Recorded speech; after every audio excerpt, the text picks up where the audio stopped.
নূহ আলাইহিস সালামের যুগের মানুষ সর্বপ্রথম এই মূর্তি পূজা শিরক করেছে। এর আগে মূর্তি পূজা ওয়ার্ল্ডে ছিল না, নূহ আলাইহিস সালামের যুগ থেকে শুরু হয়েছে। তাহলে এটাকে আমরা সর্বোচ্চ পর্যায়ে সনাতন বলতে পারি না। তারও আগে যে সময় চলে গেছে, ওই সময় মানুষ তাওহীদপন্থী ছিল আদম আলাইহিস সালামের যুগে, তখন মানুষ এই কাজ করতো না। শুরুটা কেমন করে হলো? ভালো উদ্দেশ্যেই শুরু হয়েছিল, ভালো মনে করে। কেমন? যে মানুষ এরকম চিন্তা করে নিয়েছিল যে এই মানুষগুলো লাত, উজ্জা, হুবল, ইয়াগুথ, ইয়াউক, নাসর, ইয়াগুথ, ইয়াউক, নাসর, এই ভালো মানুষগুলো আল্লাহর খুব নেককার বান্দা ছিলেন। তাদের স্ট্যাচু তৈরি করা যায়, তৈরি করলে কি হবে? এগুলোকে দেখলে আমাদের আগ্রহ জন্মাবে ইবাদত করার ব্যাপারে। এটা ছিল ওদের থটস। শয়তান এভাবেই তাদেরকে ইনফ্লুয়েন্স করেছিল, আর তারা তাই করলো।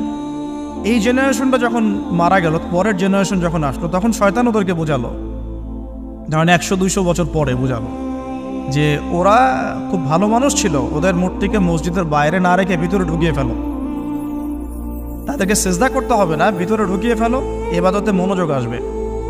পরের জেনারেশন এই কাজটাই করলো। থার্ড জেনারেশনকে শয়তান বোঝালো যে সরাসরি ওদের কাছে চাইলেই হবে, তারা আল্লাহ পাকের অনেক আনুগত্য প্রাপ্ত, নৈকট্য প্রাপ্ত বান্দা, সরাসরি তাদের কাছে চাইলেই হবে। আল্লাহর কাছে যাওয়া, এখানে যাওয়া একই কথা, ওখানে সেজদা করা, এখানে সেজদা করা একই কথা। এখান থেকে শুরু হলো সরাসরি স্ট্যাচু ওয়ার্শিপ। সরাসরি স্ট্যাচু ওয়ার্শিপিং এখান থেকে শুরু হয়েছে। তো আমরা আমাদের হিন্দু ভাই বোন যারা আছেন, আমাদের আশপাশে অমুসলিম ভাই বোন, তাদের প্রতি সম্মান রেখেই এই হিস্ট্রিগুলো পড়তে বলবো আর কি, এবং যুক্তি দর্শনগুলো খুঁজতে বলবো। আসলে কি তারা শুনতে পায়? আসলে কি সে আমার কোনো উপকার করতে পারে? আসলে কি সে আমার কোনো ক্ষতি করতে পারে? আসলে কি সে সৃষ্টিকর্তার প্রতিমূর্তি হতে পারে কিনা? তো আমরা এটা আহ্বান জানাবো, আমরা কারো ধর্মীয় অনুভূতিতে আঘাত করব না। ইসলাম আমাদেরকে এটা শেখায় না। ইসলাম এটা শেখায় যে মানুষকে হিকমার সাথে, প্রজ্ঞার সাথে দাওয়াত দেয়া, যাতে করে তারা জাহান্নামের রাস্তা থেকে ফিরে আসতে পারে। তো ইব্রাহিম আলাইহিস সালাম সমাজের মানুষকে দাওয়াত দেন। কিভাবে দেন? কোরআনে এভাবে ভাষা আসছে। আমি সূরাগুলোর নাম বলে দিই, আপনারা একটু চেক করে নিয়েন। সূরা আম্বিয়ার মধ্যে আসছে, সূরা সফফাতের মধ্যে আসছে, সূরা আনআমের মধ্যে আসছে। তো তিনি দাওয়াত দেন এভাবে যে ওয়াইজ ক্বালা ইব্রাহিম, যখন ইব্রাহিম বললেন লিআবিহি ওয়া কওমিহি, তার বাবাকে এবং তার কওমকে বললেন, মা হাযিহি তামাসিলুল্লাতী আনতুম লাহা আকিফুন, তোমরা এইসব কি মূর্তির উপাসনা করো, এদের চারপাশে ঘুরতে থাকো, কি সব করো? তো তারা বলে যে নাহনু বাল ওয়াজাদনা আবানা কাযালিকা ইয়াফআলুন, আমরা আমাদের বাপ দাদাদেরকে দেখেছি এইভাবেই করতে। তাদের রেফারেন্স কিন্তু এটাই ছিল। কোনো দালিলিক জ্ঞানতাত্ত্বিক যুক্তি বিজ্ঞান দর্শন এখানে নাই। এখানে কি ফিলোসফিটা কি? বাপ দাদাদেরকে দেখেছি করছে। এটা দিয়ে আবার অনেক সময় বাংলাদেশে আবার একটা ট্রেন্ড চালু করা হয়েছে যে তোমরা দীর্ঘদিন 1200 বছর থেকে যে ইসলামটা ফলো করে আসছো ওটা ভুয়া, আমরা যেটা নতুন মডারেশন দিচ্ছি এটাই সঠিক। এই দলিল সেম না। এখানে অমুসলিমদেরকে দাওয়াত দেওয়া হচ্ছে। অমুসলিমরা বলছে যে আমরা বাপ দাদাদেরকে দেখেছি যে তারা এইভাবেই মূর্তি পূজা করতো, আমরা তাই করি। এটার সাথে কি হানাফি মাযহাবকে মিলাবেন আপনি? হ্যাঁ, হানাফি মাযহাব বাপ দাদা থেকে চলে আসে, ভুয়া, নতুন যেটা দিচ্ছি এটাই সঠিক। আস্তাগফিরুল্লাহ। তো আমরা হাত চেঞ্জ করাটাকে এখন মনে করি হিন্দু থেকে মুসলমান হইলাম মনে হয়। হাত বদল করাটাকে মনে হয় যে হিন্দু থেকে মুসলমান হয়েছি মনে হয়। গভীরে ঢোকেন, ওলামায়ে কেরামদের দার্সে গিয়ে বসে গভীরে ঢুকলে বুঝতে পারবেন যে ইসলামিক স্কুল অফ থটগুলা প্রত্যেকটারই ভিত্তি আছে। এগুলোর গভীর শেকড় আছে, ভিত্তি আছে। আল্লাহ, রাসূল এবং রাসূলের সাহাবীগণ, এই তিনটাকেই মানতে হবে। আপনি যদি বলেন যে আমি সাহাবীদেরকে মানি না, খালি আল্লাহ এবং রাসূলকে মানি, তাহলে আল্লাহকে রাসূলকে মানতে পারবেন না। সাহাবীদের অনুসরণ না করলে রাসূলকে ফলো করতে পারবেন না। তো ওইটা আজকের ইস্যু না, এটা ফিকহি অনেক ব্যাপার, গভীর ব্যাপার, এটা অন্যদের কথা হবে। এই দলিল আর এই দলিল কিন্তু সেম করা যাবে না। আবার যে আমরা বাপ দাদা থেকে দেখে আসছি তোমরা নামাজ এইভাবে পড়ো, এই নামাজ ওই দলিল চলবে না, আমারটা ঠিক, এটা ঠিক না। নামাজ যেটা পড়ে আসে তারা, এটা ঠিক আছে। এর প্রত্যেকটা দলিলের মধ্যে অথেন্টিসিটি আছে। এরকম করে সমাজে ফিতনা ছড়ানো ঠিক হবে না, বিভ্রান্তি ছড়ানো ঠিক হবে না। এখন আসলে ইব্রাহিম আলাইহিস সালামকে কি আনসার দিচ্ছেন? আমরা আমাদের পিতা মাতাদেরকে দেখেছি, বাপ দাদাকে দেখেছি এরকম তাওয়াফ করতে, মূর্তির চারপাশে পূজা করতে, নজর দিতে।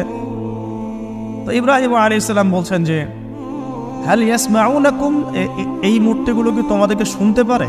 ইস্তাদউন, যখন তোমরা একে ডাকো। হাল ইয়ানফাউনাকুম, তোমাদের কোনো উপকার আসতে পারে? আও ইয়াদুররুকুম, তোমাদের কোনো ক্ষতি করতে পারে? তার দলিলগুলো কিন্তু অকাট্য।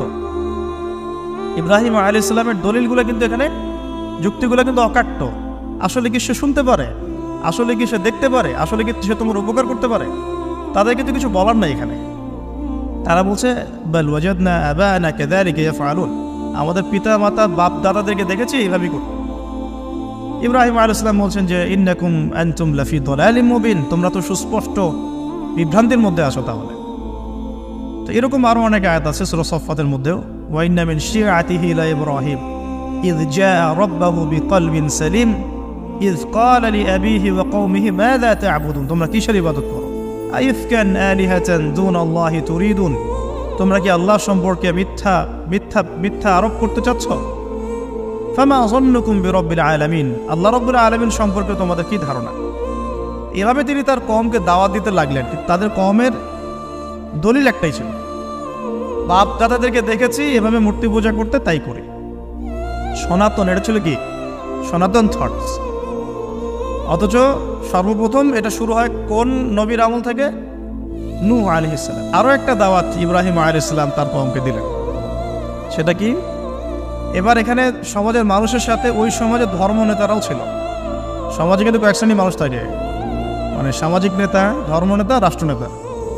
রাষ্ট্রনেতা পর্যায়ে এখনো ইব্রাহিম আলাইহিস সালাম যান নাই, এখন সমাজ নেতা আর ধর্মনেতা চলছে আর কি। এবার ধর্মনেতা আসলো, এসে ধর্মনেতারা তাকে বোঝানোর চেষ্টা করলো যে এই আসমানের তারা, চাঁদ, সূর্য, প্রকৃতি, গাছপালা, এগুলো ইলাহ, এগুলোর ইবাদত করা যায়।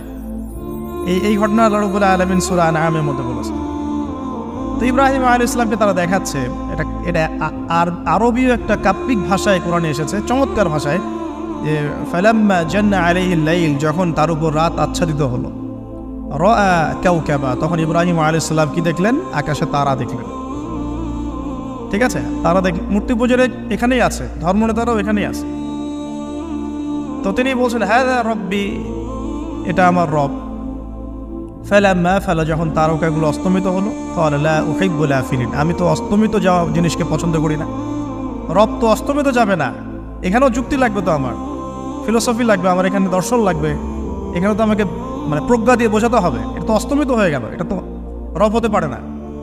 ফালাম্মা রাআল কামারা বাযিগান, যখন সে চাঁদকে দেখলো জলজল করছে একদম। আর এখনকার চাঁদ দেখা আগের চাঁদ দেখা দেখ না, এখন তো আমরা চাঁদের আলোই খুঁজে পাই না, তখনকার চাঁদ তো অন্যরকম। বাযিগান মানে জলজল করছে। তখন তিনি বললেন হাযা রব্বি, এটা আমার রব। তখন ফালাম্মা ফালা, যখন এটাও অস্তমিত হয়ে গেল, তিনি বলছেন লাইল্লাম ইয়াহদিয়ানি রব্বি লাকুনান্না মিনাল কওমিদ দাল্লিন, আল্লাহ যদি আমাকে হেদায়েত না দেন তাহলে আমি এই দল্লিনদের অন্তর্ভুক্ত হয়ে যাব। ইব্রাহিম আলাইহিস সালাম বলছেন ফালাম্মা রাআ শামসা বাযিগাতান, যখন এবার সূর্যকে দেখলেন দিনের বেলা, এটা তো আরো বড়। হাযা রব্বি হাযা আকবার, এটা আমার রব, এটা সবচেয়ে বড়। হাযা আকবার, এটা সবচেয়ে বড়। ফালাম্মা আফালাত, এটা যখন অস্তমিত হয়ে গেল, তখন তিনি বলছেন এই কথাটা যে ইয়া কওমি ইন্নী বারিউম মিম্মা তুশরিকুন, হে আমার কওম, তোমরা যেগুলোকে দিয়ে আল্লাহর সাথে শরিক করছো, এখান থেকে আমি আমার চেহারাকে ফিরিয়ে নিলাম। সুবহানাল্লাহ। তখন তিনি এই কথাটা বলেন ইন্নী ওয়াজ্জাহতু ওয়াজহিয়া লিল্লাযী ফাতারাস সামাওয়াতি ওয়াল আরদা হানিফাও ওয়া মা আনা মিনাল মুশরিকিন, আমি আমার চেহারাকে ফিরিয়ে নিচ্ছি এই আসমান সমূহ এবং জমিনের সৃষ্টিকর্তার দিকে, এবং আমি মুশরিকদের অন্তর্ভুক্ত নই। ইন্না সলাতি ওয়া নুসুকি ওয়া মাহইয়ায়া ওয়া মামাতি লিল্লাহি রাব্বিল আলামিন, আমার সালাত, আমার কুরবানি, আমার স্যাক্রিফাইস, আমার জীবন, আমার ফুল লাইফ, আমার মৃত্যু, সবকিছু কার জন্য? জগৎ সমেত প্রতিপালক আল্লাহর জন্য। লা শারীকা লাহু, তার কোনো শরীক নাই। ওয়া বিযালিকা উমিরতু, এই একনিষ্ঠভাবে তার ইবাদত করার জন্যই আমি আদিষ্ট হয়েছি। ওয়া বিযালিকা উমিরতু ওয়া আনা মিনাল মুসলিমিন, এবং আমি মুসলিমদের অন্তর্ভুক্ত। এই শুরু হলো এবার পুরো স্পষ্টভাবে তাওহীদের ঘোষণা দেয়া। তবে ইব্রাহিম আলাইহিস সালামের এক একটা পদক্ষেপ কি যৌক্তিক না? বৈজ্ঞানিক না এবং অকাট্য প্রমাণ আছে না, এগুলোকে কিন্তু ভেদ করতে পারছে না তারা। এবার ইব্রাহিম আলাইহিস সালাম চিন্তা করলেন দ্বারা এবার উচিত শিক্ষা দিতে হবে। তবে আগে বলেন এই যে উচিত শিক্ষাটার কথা বলছে, এটা আবার আপনারা খবরদার ভুলেও কোথাও দিতে যায় না, ঠিক আছে? এটা তো সময় আছে। ইব্রাহিম আলাইহিস সালামের সাথে নবী সাল্লাল্লাহু আলাইহি ওয়াসাল্লামের জীবনের মিলের কথা বলছিলাম। নবী সাল্লাল্লাহু আলাইহি ওয়াসাল্লাম মক্কা বিজয়ের আগে কি কখনো মূর্তির গায়ে হাত দিয়েছেন কিনা বলেন? দিয়েছেন?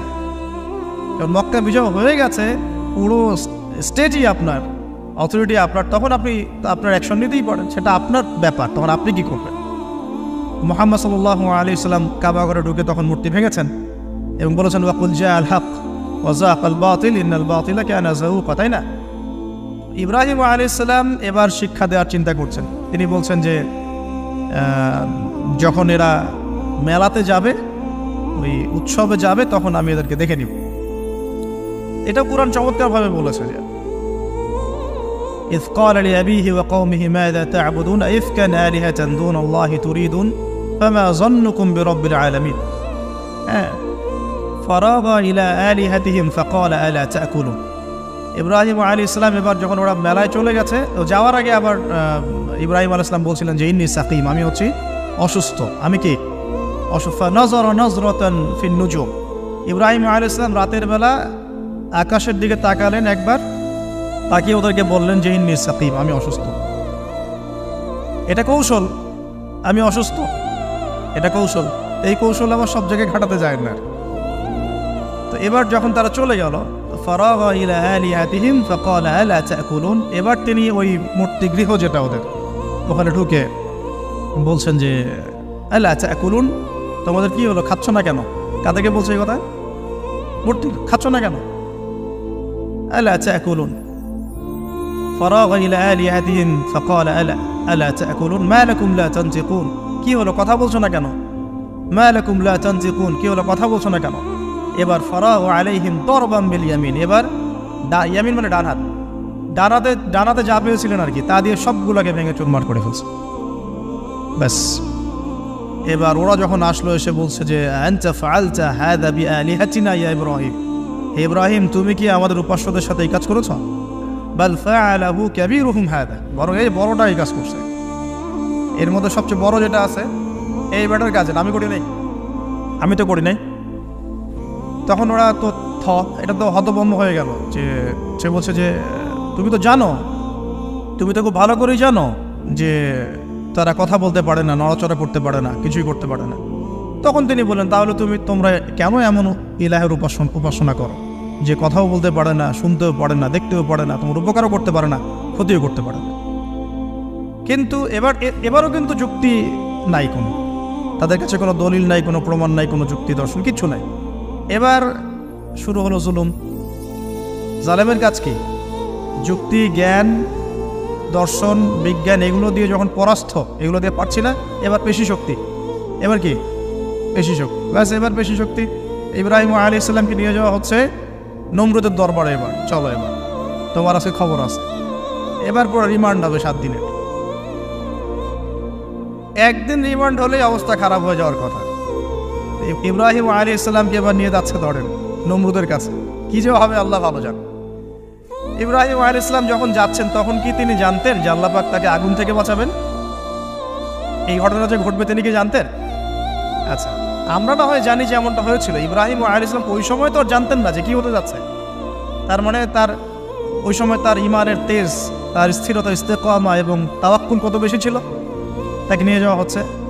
এবারে নমরুদের সামনে দাঁড় করিয়ে নমরুদ এবার একটু মজা নিয়ে জিজ্ঞাসা করলো যে কে তোমার রব? ওই কবরের প্রশ্ন করার মতো, মান রব্বুক, তোমার রব কে? তো ইব্রাহিম আলাইহিস সালাম বলছে রব্বি আল্লাযী ইউহয়ী ওয়া ইউমীত, আমার রব তিনি যিনি জীবন দেন মৃত্যুও দেন। এবার নমরুদ বলছে ক্বালা আনা উহয়ী ওয়া উমীত, আমি তো জীবন দিই আর মৃত্যু দেই। কিভাবে? একজন যাবজ্জীবন প্রাপ্ত আসামিকে ডেকে নিয়ে ছেড়ে দিল, দিয়ে বললো যে জীবন দিলাম। আর একজন আসামিকে ডেকে তৎক্ষণাৎ মৃত্যুদণ্ড দিয়ে মৃত্যু দিলাম। তো ইব্রাহিম দেখলেন আলাইহিস সালাম এ তো মোটা বুদ্ধির মানুষ, কারণ যে যত বড় জালেম হয় তার বুদ্ধি তত মোটা হয়, কিন্তু এটা মাথায় রাখবে। ফেরাউনের মতো জুলুম মানুষের বুদ্ধি লোপ করে দেয়, আর শিরক মানুষের মধ্যে ভয় সঞ্চার করে। যখন যখন আপনি শিরক করতে থাকবেন মনে খুব ভয় কাজ করবে, এবং মুশরিক বাহিনী কখনো ইসলামের বিজয় লাভ করতে পারে নাই। যে মুসলিম সেনাবাহিনীর মধ্যেও শিরক ছিল না, ওরা যুদ্ধের মাঠে পরাজিত হয়ে গেছে।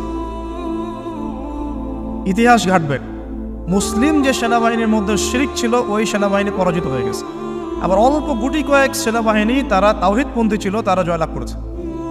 ইতিহাস ঘেটে দেখবেন। তো জুলুম কি করে বুদ্ধি লোপ পায়, নমরুদের বুদ্ধি লোপ পেয়ে গেল। ইব্রাহিম আলাইহিস সালাম বলছেন রব্বি আল্লাযী ইউহয়ী ওয়া ইউমীত, এ তো এটা বুঝলো না। তাহলে ইন্নাল্লাহ তাআলা ইন্নাল্লাহ ইয়াতি বিশ-শামসি মিনাল মাশরিক ফাতি বিহা মিনাল মাগরিব। ইব্রাহিম আলাইহিস সালাম বলছেন যে আল্লাহ রাব্বুল আলামিন, আমার আল্লাহ, তিনি পূর্ব দিক থেকে সূর্য ওঠান। তো তুমি যদি ইলাহ হয়ে থাকো তাহলে পশ্চিম দিক থেকে উঠাও। এটা আরো বড় অকাট্য দলিল হলো। তার অবস্থাটা আল্লাহ ব্যাখ্যা করছেন এভাবে, আল্লাহ বলছেন ফাবুহিতাল্লাযী কাফার, কাফের একদম হতভম্ব হয়ে গেল। একদম হতভম্ব হয়তো লাভ নাই, বেশি শক্তি আছে আমার। তোমার যুক্তি, বিজ্ঞান, দর্শন, থিওরি তো আমার দরকার নাই, তোমার দিনের জ্ঞানের এলিমেন্ট তোমার দরকার নাই, তোমার ওয়াজ নসিহতের আমার দরকার নাই। আমার কাছে কি আছে? বেশি শক্তি আছে, পিঠা সব সিধা করে ফেলা হয়ে গেল। ব্যাস ইব্রাহিম আলাইহিস সালামের জন্য বলছে ফাররিকুহু ওয়ানসুরু আলিহাতাকুম, একে জ্বালায় দাও, পুরায় দাও, একে জ্বালায় পুরায় দাও, তোমাদের ইলাহদেরকে সাহায্য করো। আল্লাহ পাক অন্য জায়গায় বলছেন যে ফাআরাদু বিহি কাইদান ফাজআলনাহুমুল আসফালিন, তারা ইব্রাহিম আলাইহিস সালামকে একটা বিশেষ বড় একটা কৌশল করল। এই কৌশলটা কি ছিল? তাকে অগ্নিকুণ্ডের মধ্যে ফেলে দেওয়ার একটা চেষ্টা করলো, আগুন জ্বালিয়ে রাখলো। বলা হয় 40 দিন, এগুলো হিস্ট্রি বা তাফসীর বলতে আসছে, আমি just Quran text to the point বলছি। তো আগুন দাউ দাউ করে জ্বলতে লাগলো, ওই ব্যাবিলন, ওখানকার সব মানুষ দেখছে বিষয়টা। তো ইব্রাহিম আলাইহিস সালামকে ফেলে দেওয়া হবে। দেখেন, যখন ফেলে দেওয়া হবে তখন কি ইব্রাহিম জানতেন যে তিনি আগুনে পড়বেন না? তিনি তাহলে প্রস্তুত ছিলেন, তিনি তখন জীবন দেওয়ার জন্য প্রস্তুত ছিলেন। ঠিক আছে, এখন তাকে ফেলে দেওয়া হচ্ছে, ঠিক ওই সময়ে জিবরাইল আলাইহিস সালামের আগমন। সুবহানাল্লাহ। তিনি এসে বলছিলেন যে আমার কাছে কোনো হাজত আছে নাকি আপনার? তখনও ইব্রাহিম আলাইহিস সালাম বলেছেন আপনার কাছে আমার কোনো হাজত নাই। হাসবি আল্লাহ ওয়া নি'মাল ওয়াকিল, এই যে কথাটা আমরা বলি, হাসবুনাল্লাহ ওয়া নি'মাল ওয়াকিল, হাসবি আল্লাহ ওয়া নি'মাল ওয়াকিল। ইব্রাহিম আলাইহিস সালাম বললেন আল্লাহ আমার জন্য যথেষ্ট এবং তিনিই আমার উত্তম কর্মবিধায়ক। এরকম মোমেন্টে বান্দা যখন আল্লাহকে এভাবে চাবে, আল্লাহ রাব্বুল আলামিন না এসে পারবেন? কখনই পারবেন ইনশাআল্লাহ। তখন আল্লাহ রাব্বুল আলামিনের আদেশ চলে আসলো, ইয়া নার, হে আগুন, কুনি বারদান ওয়া সালামান আলা ইব্রাহিম, ইব্রাহিমের জন্য ঠান্ডা হয়ে যাও, শীতল ঠান্ডা হও, মানে খুব শীতল না, আবার আরামদায়ক শীতল ঠান্ডা হয়ে যাও। সুবহানাল্লাহ।